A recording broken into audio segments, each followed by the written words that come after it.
Big boss హౌస్లో ప్రస్తుతం టాస్కులతో పాటు మాటల యుద్ధం కూడా రచ్చరచ్చ అయితే మొదలవుతుంది. మరి ఇప్పటికే మొదలైపోయింది. అయినప్పటికీ కూడా ఇప్పుడు టాస్కుల్లో భాగంగా చాలా వరకు కూడా అన్ఫేర్ అయితే జరుగుతుంది. మనకి ఇప్పుడు లైవ్ అప్డేట్స్ అయితే నడుస్తుంది. అయితే ఇందులో భాగంగా టాస్క్ అయితే ఇచ్చాడు కదా బిగ్ బాస్, అది మనం ప్రోమోలో కూడా చూసాము. ఏదైతే ఇటుక బెడ్లు ఉంటుందో అది ఒక రోప్స్లో మీద మనం నిలువుగా పెట్టాల్సి ఉంటుంది.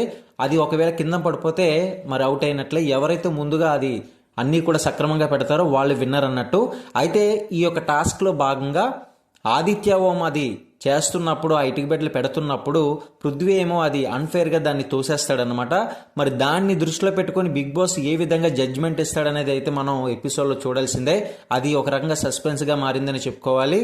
టాస్కులు కూడా అలాగుంటే ఇప్పుడు మాటల యుద్ధాలు కూడా జరుగుతున్నాయి అనమాట. ఇంట్లో సక్రమంగా ఎవరి గిన్నెలు వాళ్ళు కడుక్కోవట్లేదని ఇటువంటి మాటలతో పాటు కూడా మనకి హౌస్లో అయితే నడుస్తున్నాయి. లైవ్లో కూడా ఇదే రచ్చ ఎక్కువగా ఉంటున్నాయి.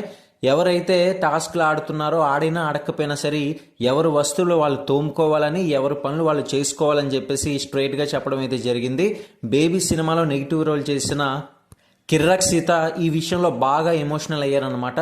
నేను ఇంకెప్పుడు ముందడిగి వేయగలను, నేను ఇటువంటి వాటిల్లో పట్టించుకుంటే నేను టాస్క్లు ఎలా ఆడగలను ఇట్లా అంటే తను మిగతా వాళ్ళకి సపోర్ట్ చేస్తున్నట్లుగా మాట్లాడేటప్పుడు వాళ్ళందరూ కూడా ఈమెను ఇబ్బంది పెట్టినట్లుగా ఫుడ్ విషయంలో కూడా చాలా ఇబ్బంది పడింది అనమాట. తిన్నందుకు తను అక్కడి నుంచి లెగిసిపోవడం అయితే జరిగింది. ఒక రకంగా చెప్పాలంటే ఈ యొక్క మాటల యుద్ధంలో తను చాలా ఎమోషనల్ కూడా అయ్యింది.